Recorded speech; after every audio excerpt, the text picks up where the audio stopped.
Hello there, my very good friends. On today's wrestling news, the Young Bucks just can't stop burying themselves. We'll tell you what's going on with Austin Theory. John Cena is a cowardly loser buffoon. And Bret Hart shoots on Gunther. I'm Adam Wilborn. And I'm Andy Murray. And this is the news. Bash! Let's talk about the Young Bucks. They've done it again. Oh, wow. They've done it again. So just when you thought the Young Bucks could not come up with another way to make themselves look like idiots... That's a compliment, by the way. They did it again on last night's Dynamite. So recently, they've had jobber entrances, they've had Titantrons in Comic Sans. Yeah. That's a WWE term. Intro videos in Comic Sans. They've done all kinds of things to kind of, since losing the EVP status, to make themselves look like they're in some kind of decline. They're taking the piss. It's a good time. Last night on Dynamite, They were fed up of Justin Roberts taking the piss in his ring introductions. So they gave that producer was wearing a King 9 t-shirt, by the way, shout out. They gave him a specific ring intro to do for their match against Bro Dido. Then eventually they come out for their match. The first thing that goes wrong, that little screen they have that lifts up, it got about a foot off the ground. To crawl underneath. Yeah, they had to crawl underneath like a couple of losers. Justin Roberts starts reading this introduction verbatim. He goes, "Hey Justin, ! Do you think you're funny, ? When you introduce us tonight, you introduce us the right way, ! And so forth. Commas. Then he didn't introduce them, did he? Yeah, he just read the note. Yeah, just read the note. He was saying comma. Yes. It was funny. Then they got some awful pyro. It's like a little... Like Gilbert, wasn't it? Yeah. It's like someone threw Gilbert's sparkler away. With an obscenely loud explosion. Yeah, what happened there? It was like... You couldn't see anything, it was just like... No, so it was like, yeah, it was crazy. Then their music cut out and it was some terrible MIDI stuff. It's the stuff we use at our live shows. I thought they Def Rebelled them for a second. Yeah, they got this weird MIDI file. And then to top it all off, they got called Max and Jeremy. Which, if you don't know, is a callback to their time as Generation Me in TNA. They were Max and Jeremy Buck. They then put Bro Dido over in the match. But great match. This, by the way, is all calculated, right? They gave an interview with Justin Barrasso for Undisputed this week. Matt Jackson said, "We're on a massive winning streak right now, and I'm not talking about wins and losses in the ring. I mean, the way everything we've been blessed to be part of this year has been strong. The segments since returning in April have mostly been home runs in our eyes, so we really want to keep that momentum." And then Nick gave a bit of insight on their current approach. We love to make fun of ourselves. Yeah, I can tell. Yeah. If you can't be the butt of the joke in this business sometimes, you've picked a bad profession. We also like to reinvent our character work, and that's exactly what this has given us. We've learned from guys like Chris Jericho, who always change with the times, and we take pride in it. I give all the credit in the world to a couple of heels who are willing to make themselves look like absolute fannies. Yeah. For the goodness of the story. Ricochet's done it a lot recently. They're taking it. The Bucks are taking it to the extreme. It's great. I think this is some of the most entertaining character work they've ever done. Yeah, absolutely. And I think generally the feeling towards them when they returned was a bit of maybe indifference, arguably, when they came back and obviously cost Swerve the title. And it was a bit like, right, where do we go from here? Why are they Death Riders? Yeah, they're obviously like EVPs, but they're weirdly aligning with the Death Riders. This transformation for me has been sensational. And I love, every week. Me and Sid have started a game on the Dynamite Preview podcast where we try and guess how they're going to bury themselves. My guess, which was, I suppose, slightly adjacent to calling themselves the wrong names, was the commentary team forcing them to wear the "Hello, my name is" stickers, because we can't tell the difference between you two jobbers. But that was even better. Max and Jeremy flashing up on screen and the commentators popping at that and what have you. And just to put into all this, even if you take all the silliness and the Tron's not working and they're getting buried by the social media team to one side, they put Bro Dido over in a great match. Yeah, it was a really good match. And it was really good matchmaking as well. Yeah. Because I was thinking when I was watching, there's no one else I want to see in the world punch Max and Jeremy in the face more than Brody King. So I was watching Brody it, having King a great holding time. the Young Bucks a jobber sign halfway through a match. That little bit where well, I don't know which one's Max and which one's Jeremy, but where Matt had Brody on his shoulders and he just fell over because he couldn't carry him. It's good stuff. They're doing really good character work, and look, I've not always been the biggest fan of the Young Bucks creative, but this is I mean, they're just making themselves look like twats for the benefit of the greater story. Yeah, I mean, we were talking yesterday around the Hurt Syndicate story about FTR going. There was speculation about them going on this redemption arc. Bucks need to have the redemption arc. They need. They've not hit rock bottom yet. There's still some way to go, I reckon, for them. They got to get called, like, do you know there's a third Jackson brother, Malachi? Is there? That could be the next confusion, Malachi and Malachi or something. What if they genuinely just lose to jobbers as well one week? Oh my goodness. Yeah, like, not quite the same because he's a roster member, but like Action Andretti, like a shock. Yeah. Like literally local enhancement talent beat the Young Bucks and they're suddenly like, what are we doing? What's happening? Going on? Yeah. What's going on, guys? And they have to try and redeem themselves. And if you want to redeem yourself, how about you sign up for NordVPN? What an offer to redeem, Andy. We have a finishing date for this now. The 12th of August is your final day. You've only got less than a week, my friends. 76% off, 4 months for free, up to a $50 Amazon gift card. Don't delay, sign up today. It is the way. It's not payday, but it's a good offer. People are going to think we start scripting these because speaking of the way, Andy. Goodness. A former member of the way, Austin Theory. Goodness. What's going on with him? He's disappeared off television, of course. They seemingly have done the split with Grayson Waller by him just saying, he's not here anymore. Backstage with the New Day and saying, I'm just hanging around with you guys if that's all right. Well, thankfully, Fightful doing some more excellent reporting. Have got a bit of an update on this because I saw people around this PW Insider Elite story speculating on where is he? What's going on with him? Where's he actually going? Because they were talking about him being removed from the WWE roster internally. Now, Fightful reached out to people in the company and got some clarification on this. He isn't off the roster completely, so don't worry about that. Instead, he's simply listed with the other injured talent, people like Zoe Stark and Ilya Dragunov. Wish them well in their recovery, as always, of course. Now, the last time we saw him was July 14th on Monday night. No, we didn't see him on Raw on July 14th. He was in the main event tapings as part of that show. He hasn't appeared on TV since, as I mentioned. Grayson Waller's just gone, bin him off and hang out with the New Day instead. So it appears to be an injury. That's what they said on television as well. So I hope he's doing all right in his recovery and what have you. But yeah, he's just disappeared since July. Yeah, absolutely. And he's been on main event and stuff like that, like you mentioned. So when Grayson Waller said he's injured, I thought it was nonsense. But obviously he's been moved around the internal rosters, so sounds like he is injured. Yeah. Fair play. Look, Austin Theory is someone who desperately needs something new. Yes. Like, dire need of something new. There was a brief sort of wave of like maybe a babyface support for him. Yeah, which is interesting because I've always thought he was a much better heel throughout his career, going back to his time in Evolve. And all that stuff. So yeah, this is a great look. Hopefully the injury is not too serious and it doesn't hold up his career or anything like that. But if it's just a case of he'll be back in a couple of months or whatever, this is a really good opportunity for him to come back with something new. Well, I was going to ask you, when he comes back, do you circle back to because they teased it out for about 6 months, the split with Grayson Waller, or do you just move on to something new? I would probably do the match just for closure, right? I wouldn't drag it out over because Paul Levesque loves multiple matches in his feuds. I would probably just do one. Yeah. And I would put Theory over because Grayson Waller just loses all the time. Yeah, he's Teflon to that sort of thing, isn't he? Yeah, exactly. Aussie Miz in that regard. Yeah. It's a compliment. So yeah, I would put Theory over him. I would try a babyface run.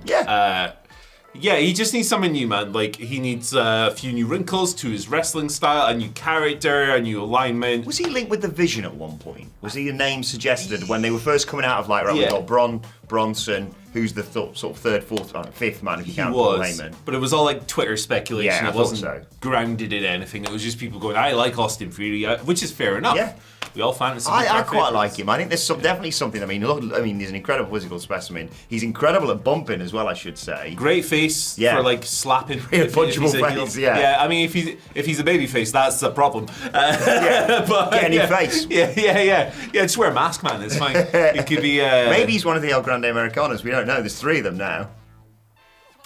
But speaking of injuries, by the way, you've killed my enthusiasm. Speaking of injuries, I do hope whatever he's suffering with, as we say, we hope he's all right. I hope he's recovering absolutely. well. I hope it's nothing related or nothing similar to what happened with. Do you see the thing about Tiffany Stratton on Logan Paul? I saw multiple things about the one where she said did she get into a road rage incident or some sort of argument? Yes, where she got into a fight with a man and a woman in her car park. That was it. And the man stomped her face into the concrete. What the hell? That's why she was off telly for a bit, wasn't she? Yeah. There was a bunch of different clips doing the rounds. There was one where they were talking about Hulk Hogan, and Logan Paul's like, hey, do you want to talk about Hulk Hogan? And she's like, do you have any idea how many times I've been cancelled? I like Tiffany Stratton. Has she? What's she I done? don't know aware of anything bad that she's done. Yeah, I don't know. Right, anyway. Maybe she's secretly like a murderer or something. She's killed 20 people. Allegedly. We covered that. Like the stuff you just don't know about, man. Tiffany Stratton in a previous life. I would hope they wouldn't put the world title on her quite so soon if that's the case. Yeah. Gee whiz. But yeah, brutal, weird stuff. Speaking of brutal, weird stuff. Yeah, let's John Cena's a freak. John Cena is a cowardly loser buffoon. Yeah, this is sometimes bias slips into our stories. You can tell. So if you could, if it wasn't abundantly obvious, John Cena's had a hair transplant. Yeah. And I'm not gonna lie, I just put this in the video so we could shoot the about this one. We'll present both sides of the argument because one of us is heading that way. Yeah, one of us has embraced the life. But yeah, John Cena has said that having a hair transplant completely altered his life. He's done an interview with People here, and he has said that he had this surgery. He revealed that he had the surgery in April. People noticed, there was a shot of him arriving at an arena where he just didn't have the bald patch anymore, and all that Doesn't stuff. really grow back overnight, that sort of thing. Yeah, you book the flight to Turkey, and then you come home and you wait a while. Yeah. But he said it completely changed the course of my life. He said the surgery was they moved your hair one by one from one area to another. I've read about this. Yeah. Take it off your chest and. Well, I've read that if you're like me and you're suffering with a bit of a widow's peak, apparently they take it from the good bit at the back of your head, right. and they just sort of put it in the front of your head. So your hair starts going bald that way. Presumably, That'd be so weird. That'd be so strange. It sounds really painful. Yeah, it doesn't sound like fun. Apparently, he's getting more acting gigs as a result of this. He has said that he has to do this crazy routine where he has red light therapy, minoxidil, vitamins, shampoo, and conditioner. Okay. I mean, I just buy shower gel, mate. Yeah. It's really simple. It goes everywhere. Yeah. Just all over. It's men's beauty beautiful. routines for the most part are quite simple. It's beautiful, man. It's beautiful. He said, "I hate the fact that if there wasn't so much shame about it, I would have got it done 10 years ago." He's 48. I thought I was alone, but 7 or 8 out of 10 men suffer from thinning or baldness. So, all jokes aside, right? If you feel bad about it and you think that the surgery would make you feel better, just do it. Yeah. Right? But ultimately, speaking as a man who went full cue ball at 25, man, if you are at home and you are sitting there and you're you're combing it over every day, or you're wearing a hat to hide it, or you can't go out in the wind because they'll see that. Look, if it's causing you any degree of anxiety, you have to take care of it. You have multiple choices available to you. You can do this, right? Which you'll never pay for a barber shop again. Yeah. It's great. Save all that money. You can take the coward's way out, like John Cena. The bald community will never forgive this. Yeah. He is on the hit list and the list. We don't want you around, John. If you come to Mount Bald ever again, we will kill you. I will say WhatCulture is a shining example of embracing the baldness. You look at, don't take this the wrong way, any of you, you look at Andy Murray, Simon Miller and Gareth Morgan, they all look better with the old Jules Gill. Jules, as well. With bald. I don't think I ever saw a picture of Jules actually with hair. I have. I've never seen one. It's wild. I remember Gareth, and I was like, "Oh, you look way better, mate. Yeah. He looks really good." Miller with hair blows my mind. Yeah, it's not right. But I mean, if you're someone like me whose head looks ridiculous, if they're bald, then get a hair transplant. Yeah. I'm saving up. That's what the cameo money's going towards. You do need the right head shape for it. If you've got a weird shaped head, you're cooked. Yeah. You're absolutely cooked. I did like the way that, because I think you mentioned it previously on some Pat McAfee or some panel I saw there was a crowd in the background, so I think it was the Pat McAfee show. The way he was talking quite jovially about the fact that he's known about this for a while. And he said, "Thanks so much to the fans for absolutely shooting on me 24/7, always reminding me." I think it's a vast improvement, and it kind of worked in a perfect way in terms of getting the hair transplant just as he became a heel. Yeah, absolutely. So it's a heel move. The hair transplant is a heel move. Just embrace it. Don't be a coward. Yeah. Just embrace it. Come on. Right, let's talk about this final story, which did make me laugh this morning. Bret Hart, surprise, surprise, shooting on a modern talent. This time he's turned his attention to Gunther. Yeah, Gunther sucks, man. He has described the former World Heavyweight Champion's approach to wrestling. lazy wrestling. I'm not going to say the word because it'll get us in trouble. He was on the Masked Man show and started shooting on Gunther, basically, saying that he told the Austrian, imagine this, Bret Hart walks up to you backstage, told the Austrian to his face that his style is BS. He didn't say the word BS, he said the full version of that. The best wrestling, said Bret, has to pretend to be real. That's what I did. I tried to make it as real as I could. Obviously, he's well known for protecting guys in the ring and making them. Tom McGee, of course, is the classic example. Contrary to that Gunther guy, who seems like a nice enough guy when I met him, but I hate wrestlers that hurt each other on purpose. I hate it when you're out there and you're getting beat up and hurt by a guy for real.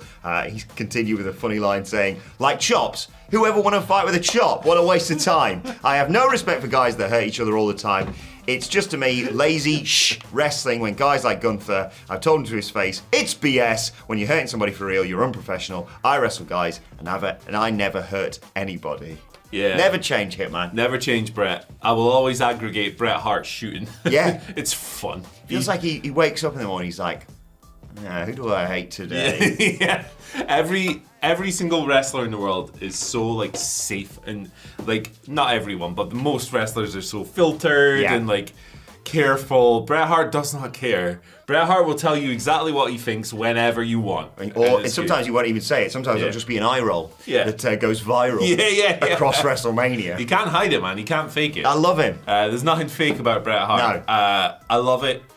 I understand that this can come off as like bitter to some people. I don't care. I just think it's entertaining. And look, I love the way Gunther wrestles. Yeah, you can like both. Like, Bret Hart, Tom McGee is mind-blowing when you watch it. And Bret Hart's style of working with people, he makes it look like they're absolutely destroying him or he's destroying them. And it's incredibly safe. At the same time, a good from Gunther. Can't beat it. Also, like, I doubt very highly that Gunther is like, you know, the extreme where like someone's chest is really messed up, like PCO or Ilya Dragunov. Yeah. I doubt very highly he's doing that without going, hey,